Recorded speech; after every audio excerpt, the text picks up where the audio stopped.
In 1927, a caseworker from the New York Association for Improving the Condition of the Poor visited the Abruzzese family's tenement on Elizabeth Street. 6 children, 2 adults, and a grandmother lived in 4 rooms. The father earned $17 a week as a hod carrier. The caseworker calculated they were $3 short each month of basic survival. She returned 3 years later. The family now had 8 children. They'd bought the building. The caseworker's report said she couldn't explain how Italian families did it. She'd documented Irish families with higher wages who couldn't save a dollar. Italian families with lower wages accumulated property. Between 1900 and 1930, Italian immigrants in American cities raised an average of 6.8 children per household on wages that ranged from $14 to $22 weekly. Most owned property within 15 years. The system they used wasn't luck. It was engineering. Hit subscribe. We're looking at 10 money-saving practices Italian grandmothers used that American social workers couldn't understand and economists struggled to document. Number 10. The rendered fat economy. Maria Costanza in Providence kept 5 glass jars under her sink. Every scrap of fat from cooking went into those jars. Chicken fat, pork fat, beef trimmings, bacon grease. Nothing got thrown away. By 1925, she'd refined the system into pure mathematics. A pound of butter cost 47 cents. A pound of rendered chicken fat cost nothing. It came from chickens she'd already bought. She used the rendered fat for frying, for greasing pans, for making pastry dough. In a month, her family used what would have been 3 pounds of butter. That's $1.41 saved.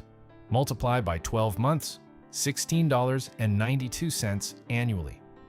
In 1925, that was a month's rent. But the jars held more than fat. Maria saved the crispy bits left after rendering, the cracklings. She mixed them with flour and made crackling bread. A 1928 study by the Russell Sage Foundation noted that Italian families consumed 40% less purchased fats than comparable Irish families. Yet their children showed no nutritional deficiency. The doctors couldn't figure it out. The grandmothers could have explained it, but nobody asked them in Italian. Maria died in 1964. Her daughter found 23 glass jars in the basement, each labeled in Italian with the type of fat and the year. The oldest jar was from 1911. 9. The 3-generation calculation. Angelina Russo moved from Calabria to Newark in 1903. By 1908, she'd had 4 children. Her husband earned $16 weekly at a brick factory. A 1910 survey calculated her family needed $17.50 to survive. She was short $78 annually. She should have been destitute. In 1912, Angelina's mother arrived from Italy. She was 61. American social workers saw an additional mouth to feed, a drain on limited resources. Angelina saw an income stream. The grandmother took care of the 4 children while Angelina did piecework at home, sewing garments. She earned $4 a week. That's $208 annually, more than compensating for the grandmother's food costs of roughly $85 a year. But the calculation went deeper. With the grandmother there, Angelina's oldest daughter didn't have to leave school at 14 to watch the younger children. She stayed until 16 and got work in an office instead of a factory. The pay difference was $3 weekly. Over 40 years of working life, that's $6,240. The grandmother, who couldn't speak English and whom caseworkers considered a burden, had generated a small fortune in economic value. A 1924 study of Italian households found that 3-generation homes saved an average of $340 annually compared to 2-generation homes with the same income. The study called it unusual domestic arrangements. The Italians called it la famiglia. The 8th practice, bread as banking. Conchetta Romano in South Philadelphia baked bread every Tuesday and Friday. Not because she liked baking. Because a bought loaf cost 8 cents and her homemade loaf cost 3 cents in flour and yeast. She made 4 loaves each session, 8 loaves weekly. That's 40 cents saved per week. Annually, $20.80. But here's what the budgets didn't capture. Conchetta's bread was dense, heavy, filling. You ate less of it. A bought loaf, soft, airy, disappeared faster. Her children ate 2 slices of her bread and felt full. With store bread, they ate 4 slices. The actual savings was closer to $35 annually. And the bread did more than feed her family. Once a month, she baked an extra loaf and gave it to the widow next door. The widow, in return, altered Conchetta's daughters' dresses as they grew. A seamstress charged 50 cents per alteration. Over a year, that's $6 in services. The bread that cost Conchetta $3 in ingredients returned $6 in tailoring. In 1932, when Conchetta's husband lost his construction job, the family lived for 4 months on savings. Savings accumulated partly from bread baked twice weekly for 11 years. A social worker who visited during that period noted that the Romano children looked better fed than American children in similar circumstances. She meant it as a compliment. She didn't understand it was a system. 7. The Feast Day Paradox. This one confused every social worker who documented it. Teresa Amato earned $14 weekly. She saved obsessively, turning collars on shirts, reusing string, watering down milk. Then St. Joseph's Day arrived, and she spent $23 on the feast. A week and a half of wages. Gone. In 1926, a University of Chicago sociologist named Sophonisba Breckenridge studied this pattern. She called it improvident expenditure. She missed the engineering. Teresa spent $23 once. She saved $4 weekly on the practices she maintained year-round. That's $208 saved annually. The feast cost 11% of her annual savings. But the feast did something the weekly savings couldn't. It maintained her position in the community economy. The woman who hosted the best St. Joseph's feast got first choice when families needed to borrow tools, got preference when jobs opened up, got her daughters better marriage prospects. Teresa's $23 feast in 1926 led directly to her nephew getting a job recommendation in 1927 that paid $4 more weekly than his previous work. Over a year, that recommendation was worth $208, exactly what Teresa had saved by pinching pennies all year. The social worker saw waste. Teresa saw investment.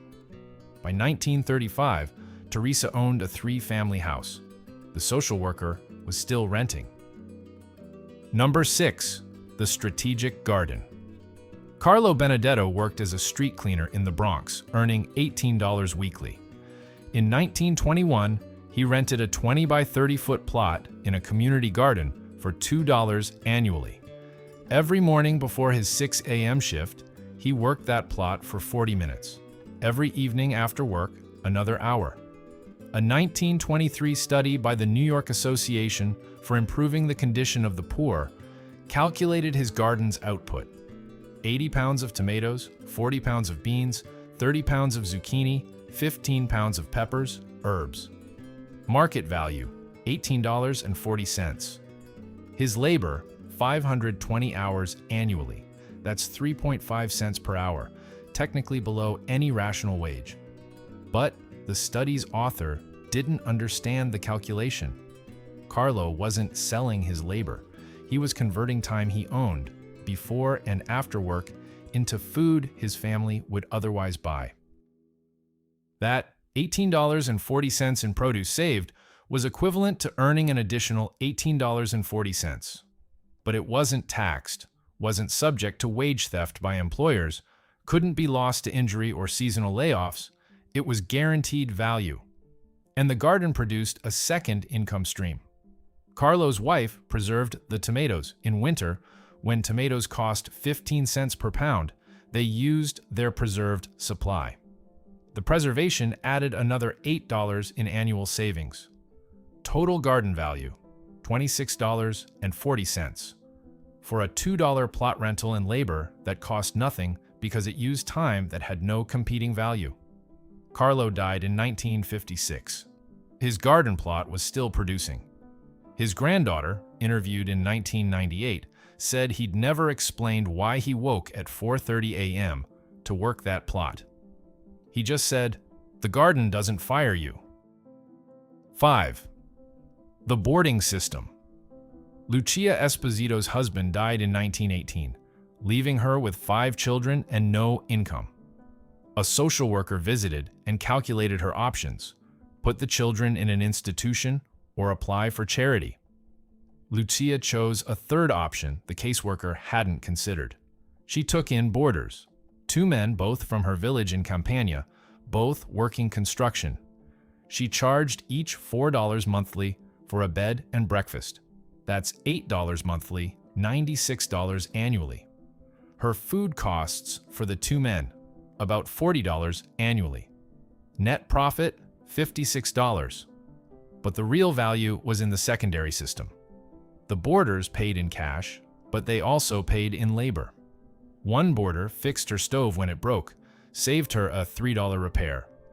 The other boarder taught her oldest son masonry, which led to the son getting construction work at age 16, earning $14 weekly. Over a year, that's $728.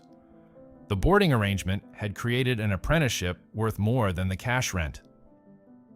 And Lucia had negotiated something else. The boarders agreed to leave if she needed the space. In 1922, her sister arrived from Italy with 2 children. The boarders moved out. The sister worked in a garment factory and contributed $6 weekly to household expenses. The boarding system had bought Lucia flexibility, the ability to adjust her household economy based on changing circumstances. A 1925 study found that 34% of Italian immigrant households took in boarders. The study called it overcrowding. The grandmothers called it business. 4. The olive oil insurance policy. Giovanna Marino received a 5-liter tin of olive oil from her brother in Sicily every December. A 1920 import record shows the tin cost her brother $6.80 to ship. Giovanna used that oil for cooking, for medicine, for lamp fuel when the gas was shut off. A quart of olive oil in New York cost 90 cents. The 5-liter tin held roughly 1.3 gallons, just over 5 quarts. Market value, $4.50. That's a loss, right? Her brother spent $6.80 to send something worth $4.50. But Giovanna wasn't calculating market value. She was calculating reliability. The oil arrived whether or not her husband had work. It arrived whether or not she'd been able to save money. It was guaranteed value, economic certainty in an uncertain system. And the oil did more than feed the family. Giovanna used it to treat earaches in her children. 3 drops, warmed, applied with cotton. A doctor visit cost $1.50. She treated roughly 15 earaches annually with the olive oil. That's $22.50 in medical costs avoided. The $6.80 tin had returned $22.50 in medical value plus $4.50 in food value. Total return, $27. The brothers' investment had quadrupled. In 1924, when Giovanna's husband was out of work for 7 weeks, the family survived partly on bread dipped in that olive oil. The social worker who visited noted they were subsisting on inadequate nutrition. She didn't understand that olive oil contains 120 calories per tablespoon and had kept the children from actual starvation. 3. The clothing alteration system. Rosa Lombardi never bought new clothes for her children, not once in 18 years. A 1928 budget study calculated that American families spent $47 annually per child on clothing. Rosa spent $6. The researchers assumed she was depriving her children. They should have looked closer at the clothes. Rosa's system worked like this. She received hand-me-downs from cousins whose children were older. The clothes arrived worn but usable. She took them apart completely, seams, hems, everything. Then she reassembled them inside out. The fabric that had been on the inside, unworn, was now on the outside. The worn exterior became the new interior. A dress that looked finished became new. But Rosa had refined the system further. When she reassembled the clothes, she altered them to fit her children's current sizes. A dress that had fit a 10-year-old became a dress that fit her 8-year-old daughter, but with room to grow. She added extra fabric at the seams, hidden insets that could be let out as the child grew. One altered dress lasted 3 years instead of 1. Her thread cost 10 cents per spool. One spool lasted for 15 alterations. Her labor, approximately 2 hours per garment. She altered 40 garments annually. Total cost, $2.40 in thread plus 80 hours of labor. But that labor happened at night, after her children slept, using time that had no other economic value. She'd converted dead time into clothing worth $188 in purchased equivalents. Rosa's daughters, interviewed in the 1970s, said they didn't know until high school that other children wore new clothes. They thought everyone's mothers reconstructed garments at the kitchen table. One daughter became a pattern maker in the garment industry. She credited her mother's reverse engineering for teaching her how clothes were actually constructed. 2. The pasta mathematics. Antonietta Caputo made pasta by hand every Sunday. 2 pounds of flour, 6 eggs, salt. The flour cost 8 cents per pound. The eggs cost 45 cents per dozen. Total ingredient cost for 2 pounds of fresh pasta, 38.5 cents. That pasta fed her family of 9 for one meal. Dried pasta from the store cost 12 cents per pound. To feed 9 people required 3 pounds, 36 cents. Her homemade pasta cost 2.5 cents more. On the surface, she was losing money. But Antonietta wasn't making pasta for Sunday. She was making pasta for the week. She made 8 pounds every Sunday, quadruple the recipe. Ingredients, $1.54. She kept 2 pounds fresh for Sunday dinner. The remaining 6 pounds she dried on racks in the kitchen. Once dried, that pasta lasted for months. 6 pounds of dried pasta from the store would have cost 72 cents. Her 6 pounds cost $1.16 in ingredients, a loss of 44 cents. Except Antonietta had solved a different problem. Store pasta was available when you had money. Her dried pasta was available regardless of whether her husband had been paid. During the 1931 recession, when her husband's construction work stopped for 11 weeks, the family lived partly on pasta reserves she'd built up over 8 months. That pasta reserve represented food security worth more than its ingredient cost. And the Sunday pasta making did something else. It taught her daughters a skill. By age 12, each daughter could make pasta. By 16, 2 of them did piecework making fresh pasta for Italian grocery stores, earning $3 weekly. The pasta mathematics had created a job skill worth $156 annually. Number 1. The dowry tin. Filomena Ricci gave birth to her first daughter in 1912. The next day, she asked her husband to buy a tin cookie box. It cost 15 cents. Every week thereafter, she put coins in that tin. Sometimes 25 cents, sometimes 10 cents. Some weeks, nothing. But the tin never left the house.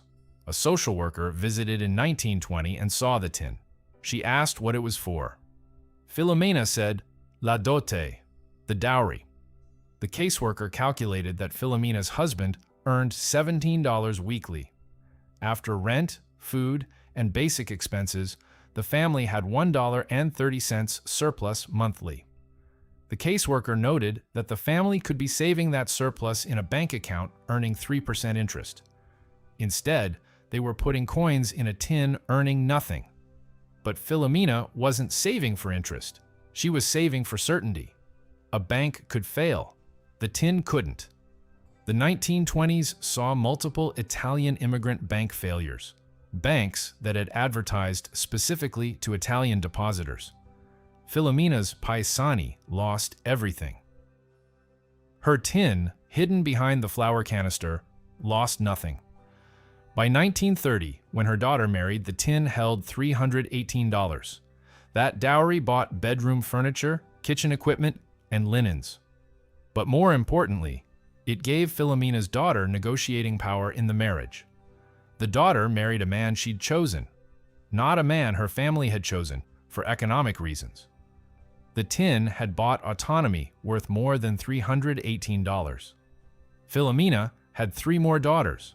She kept a tin for each. She died in 1958. At her death, she had $847 in tins distributed throughout her house. Her granddaughter found one tin labeled Per Maria that still held $67. Maria had died in the 1918 flu epidemic at age 4. Filomena had kept saving anyway, for 40 years, for a daughter who would never have a wedding. The tin system made no economic sense.